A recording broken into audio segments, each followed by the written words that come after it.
Benjamin Netanyahu കൊല്ലപ്പെട്ടു എന്നാണ് പറയുന്നത്.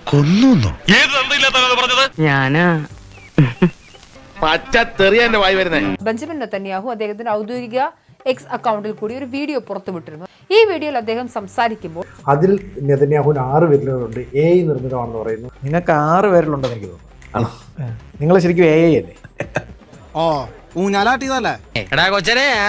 നീ കൂടുതൽ നേളിക്കരുത്. സത്യത്തിൽ നെതന്യാഹു കൊല്ലപ്പെട്ടോ? ഇതിപ്പോ ഒരു പുതിയ ന്യൂസ് ആണോ? നെതന്യാഹുവിനെ എപ്പോഴും കൊല്ലാറുണ്ട്. ഈ ഹിസ്ബുള്ളയും ഹമാസും IDF ആയിട്ടുള്ള ബാറ്റിലിന്റെ പല സമയങ്ങളിലും നെതന്യാഹു കൊല്ലപ്പെട്ടിട്ടുണ്ട്. അപ്പൊ ഇത് ആദ്യത്തെ പ്രാവശ്യം അല്ല 4-5 പ്രാവശ്യമായി. നെതന്യാഹു ബങ്കറിൽ ഒളിച്ചിരുന്നിട്ടുണ്ട്. ബങ്കറിനകത്ത് ബോംബ് വീട് പൊട്ടും. പിന്നെ 3-ാം ദിവസമാണ് ചേട്ടന് ഓർമ്മ വീണത്. പറഞ്ഞ വിശ്വസിക്കോ? ഇല്ല, വിശ്വസിക്കില്ലേ? എന്റെ മതി, നിന്റെ ചായ കുടി. അഹങ്കാരി എന്താ നീയൊക്കെ? നിന്നൊക്കെ എനിക്ക്. നെതന്യാഹു കൊല്ലപ്പെട്ടിട്ടില്ല. എന്നാത്തിനാ നീ കരയുന്നേ? സന്തോഷ വാർത്തയല്ലേ ഞാൻ കേട്ടത്. നെതന്യാഹു കൊല്ലപ്പെട്ടിട്ടില്ല. ഈ 6-ാം പേരിലെ പരിപാടിയൊക്കെ ആ സാധനം തന്നെ വ്യാജമാണ്. നെതന്യാഹു മരിച്ചാൽ അത് ആദ്യം ഡിക്ലെയർ ചെയ്യുന്നത് ഇസ്രായേലായിരിക്കും. ഇന്ന് മരിക്കാൻ പറ്റിയ ദിവസമല്ല, ഇന്ന് വെള്ളിയാഴ്ച അല്ലേ? നമുക്ക് അടുത്ത ശനിയാഴ്ച മരിക്കാം. കാരണം ഇസ്രായേൽ സിനജി അവരുടെ ആത്മവിശ്വാസം എത്രയാണെന്നറിയാം. 6 ദിവസത്തെ യുദ്ധം എന്ന് കേട്ടിട്ടുണ്ടോ? 6 days war. എനിക്കൊന്നും അറിയില്ല. ഒരു വസ്തു അറിഞ്ഞൂടാ. അതൊരു വലിയ കഥയാ.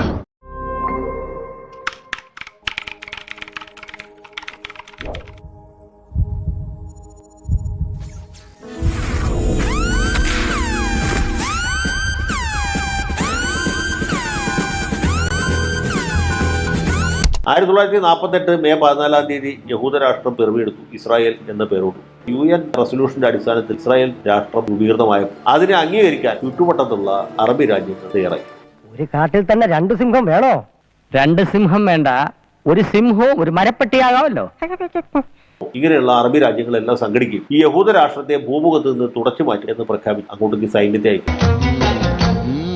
യഹൂദന്മാർക്ക് ആയുധബലവും കുറവാണ്, ആൾബലവും കുറവാണ്. പക്ഷേ 2 സൗകര്യങ്ങൾ അവർക്കുണ്ടായിരുന്നു. ഒന്ന്, ഡിറ്റർമിനേഷൻ ഉണ്ടായിരുന്നു. ഡിറ്റർമിനേഷൻ എന്ന വാക്കിന്റെ അർത്ഥം സാറിന് ശരിക്കും മനസ്സിലാകാഞ്ഞിട്ടാണ്. അതെന്താണ്? എനിക്ക് മനസ്സിലായില്ല. അത് എന്താണത്? നിശ്ചയദാർഢ്യം. അയല് വലിയ കാര്യമൊന്നുമില്ല, അതാർക്കപ്പ പറ്റാത്ത. ഈ പുളടി നിർത്തുവോ?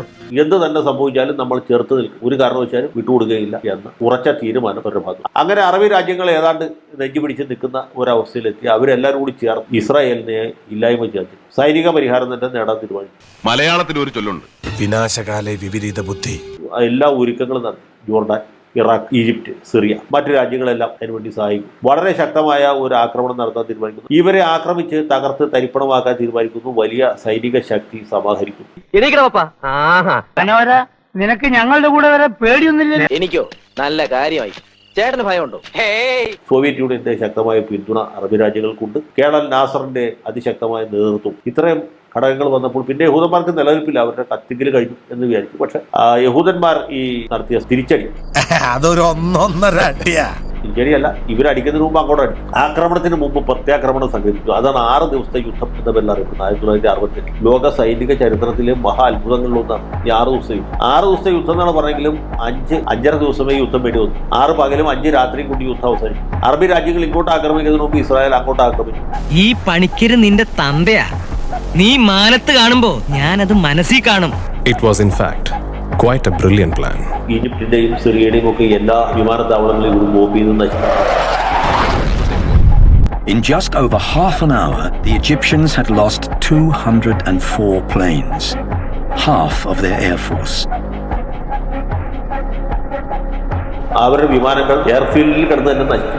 ടാങ്ക് യുദ്ധത്തിലും ഇസ്രായേൽ അതിഭയങ്കരമായിട്ട് മുന്നേറിയെന്ന് മാത്രമല്ല, സീനായി മരുഭൂമി മൊത്തമായിട്ട് ഈജിപ്തിൽ നിന്ന് പിടിച്ചു.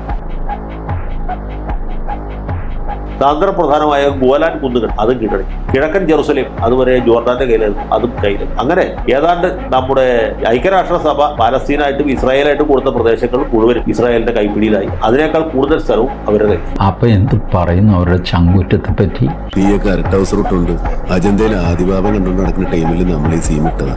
നിന്റെ കേൾക്കാനോടൊക്കെ ചോദിച്ചാൽ അറിയാം. യുദ്ധം തുടങ്ങുന്നതിന് മുമ്പുണ്ടായിരുന്നതിന്റെ 3 ഇരട്ടി ഭൂവിസ്തൃതി ഇസ്രായേൽ ഈ യുദ്ധം കൊണ്ട് കൈവരും. ഇതാണ് 2ാമത്തെ യുദ്ധം. അതുകൂടി ഇസ്രായേലിന്റെ ഒരു ആത്മവിശ്വാസം അഹങ്കാരത്തോളം എത്തി ആ അവസ്ഥയിൽ. അതാണ് 6 ദിവസത്തെ യുദ്ധം എന്ന പേരിൽ അറിയപ്പെടുന്നത്. 6 ദിവസം കൊണ്ട് ഭൂമിയെ സൃഷ്ടിച്ച ദൈവം വിശ്രമിച്ച 7-ാം നാൾ. അല്ല, സാർ ഇതൊന്നും അറിഞ്ഞിട്ടില്ലേ? ഇല്ല, അപ്പോഴൊന്നും എനിക്ക് ബോധം ഉണ്ടായിരുന്നില്ല. ഈ യുദ്ധത്തിൽ സിനിച്ച് നോക്കും, തങ്ങൾക്ക് സംഭവിച്ച നാശനഷ്ടങ്ങളുടെ വിഷ്വൽസ് പുറത്തു വിടുന്നത് ഇസ്രായേൽ മാത്രമാണ്. So transparent. ഇസ്രായേൽ ഇതൊന്നും മറച്ചു വയ്ക്കാനൊന്നും. അതാണ് സഹദേവ തറവാടിത്തെന്ന് പറയുന്നത്. അതിന് കൊടുക്കണം പൈസ. ഇപ്പൊ നെതന്യാഹു മരിച്ചു. ആക്ച്വലി നെതന്യാഹു മരിക്കാതിരിക്കുന്നതാണ് അവർക്ക് നല്ലത്. അല്ലെങ്കിൽ പിന്നെ അവർ ഈ യുദ്ധത്തിനിടയിൽ അവർക്ക് ആകെയുള്ള ഒരു എൻജോയ്മെന്റ് എപ്പോഴും നെതന്യാഹുവിനെ കൊല്ലുക. ഭയങ്കര സന്തോഷമാണ്, ഒരു ഉത്സാഹമാണ്. ഓ, നിങ്ങളുടെ സന്തോഷത്തിൽ ഞാൻ ഇടപെടുന്നില്ലേ? എൻജോയ്. അങ്ങനെ പോട്ടെ. ആളുകൾക്ക്, ചില ആളുകൾ പല കാര്യങ്ങൾ ചെയ്താണല്ലോ ഇത്തരത്തിലുള്ള സന്തോഷം ഉണ്ടായത്. ആരാണ് സന്തോഷം ആഗ്രഹിക്കാത്തത്? നമ്പർ 2, നെതന്യാഹു ഒറ്റ ഒരാളെ ഡിപ്പെൻഡ് ചെയ്തൊന്നുമല്ല ഇസ്രായേൽ ഈ യുദ്ധം മുന്നോട്ട് കൊണ്ടുപോകും. അതുകൊണ്ട് നെതന്യാഹു മരിച്ചു എന്ന് പറഞ്ഞാൽ ഇസ്രായേൽ തകരാനൊന്നും പോകുന്നില്ല. അല്ലെങ്കിൽ ചത്താൽ അങ്ങ് പോട്ട്, എത്ര എണ്ണം ചാവുന്നു. പിന്നെ എന്തിന് അവര് ഈ മറച്ചു വയ്ക്കുന്നത്? നെതന്യാഹു പച്ച ജീവനോടെ ഇസ്രായേലുണ്ട്. കിട്ടിയ വാർത്ത കൊല്ലപ്പെട്ടു വന്ന പ്രചാരണങ്ങൾക്കിടെ ഇസ്രായേൽ പ്രധാനമന്ത്രി ബെഞ്ചമിൻ നെതന്യാഹു മാധ്യമങ്ങളെ കണ്ടു. അദ്ദേഹം മരിച്ചു എന്ന അഭ്യൂഹങ്ങൾ വലിയ രീതിയിൽ ചർച്ച നടക്കുന്നതിനിടെയായിരുന്നു മാധ്യമങ്ങൾ അദ്ദേഹം കണ്ടത്. വെറുതെ അല്ല, സത്യം. വെറും ഒരു പ്രസ് മീറ്റ് ആയിരുന്നില്ല അത്. കയ്യിലൊരു കാപ്പി കപ്പുമായി വന്ന തന്റെ 10 വിരലുകളും ലോകത്തിന് കാട്ടിക്കൊടുത്ത ഒരു പക്ക മാസ്റ്റർ സ്ട്രോക്ക്. നിങ്ങളിപ്പോൾ തപ്പിക്കൊണ്ടിരിക്കുന്ന ഡെഡ് ബോഡി ജീവനോടുകൂടി തിരിച്ചു വന്ന വിവരം സന്തോഷപൂർവ്വം അറിയിക്കുകയാണ്. ഞാൻ ഈ പറയുന്നത് നിനക്ക് വിശ്വാസം ഇല്ലെങ്കിൽ അങ്ങോട്ട് നോക്കണം. Welcome to the phone press.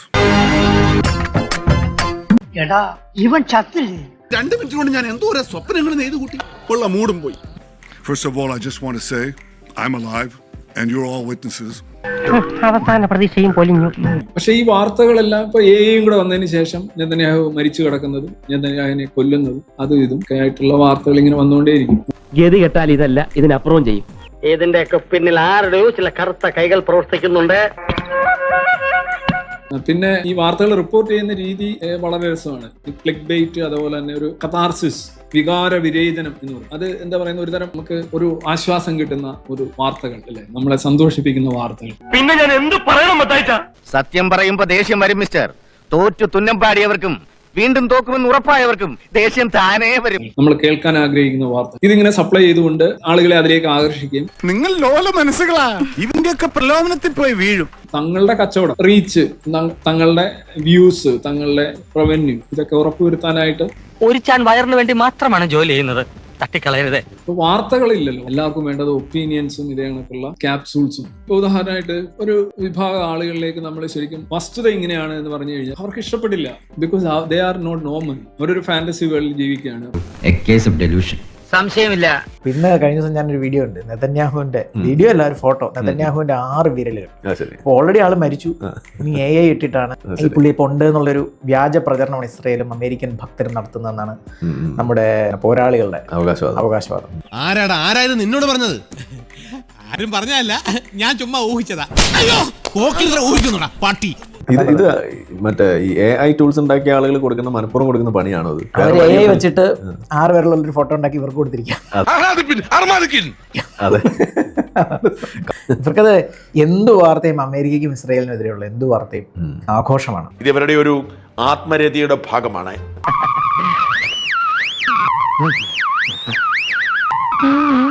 അങ്ങനെ വലിയ തോതിലുള്ള ആഹ്ലാദമാണ് ഇവർ നടത്തുന്നത്. വാസ്തവത്തിൽ എന്തെങ്കിലും അർത്ഥമുണ്ടോ? ഒരർത്ഥവുമില്ല എന്നതാണ് സത്യം. അതിനവർ പറയുന്നത് അമേരിക്ക സാമ്രാജ്യത്വ ശക്തിയാണ്, ഇമ്പീരിയലിസ്റ്റിക് ഫോഴ്സ് ആയതുകൊണ്ടാണ് നമ്മൾ എതിര് നിൽക്കുന്നതെന്നാണ് പറയുന്നത്. ഇസ്ലാമിക റെജീം, ഈ ഇറാൻ, അതൊരു സാമ്രാജ്യത്വം അല്ലേ? എന്താ ചോദിച്ചത്? ഇസ്ലാമിക റെജീം, ഈ ഇറാൻ, അതൊരു സാമ്രാജ്യത്വം അല്ലേ? താൻ വലിയ വർത്തമാനമൊന്നും പറയണ്ട. ഈ രാജ്യത്ത് എന്തെങ്കിലും പ്രശ്നം ഉണ്ടായത് ഞങ്ങൾ തീർത്തോളാം. വിദേശ ശക്തി ഇടപെടേണ്ട കാര്യമില്ല. ഇറാന്റെ ആവശ്യം എന്താ? ലോകം മൊത്തം ഷിയ മുസ്ലിമായിട്ട് മാറുക. അതിന്റെ തലവനായിട്ട് അലി ഖമനേയി ഉണ്ടാവുക. അതിന്റെ തലവനായിട്ട് അലി ഖമനേയി ഉണ്ടാവുക എന്നൊക്കെ പറഞ്ഞിട്ട് ഇപ്പൊ എന്തായി? ദയനീയമായി കൊല്ലപ്പെടുകയാണ് ഉണ്ടായിട്ടുള്ളത്.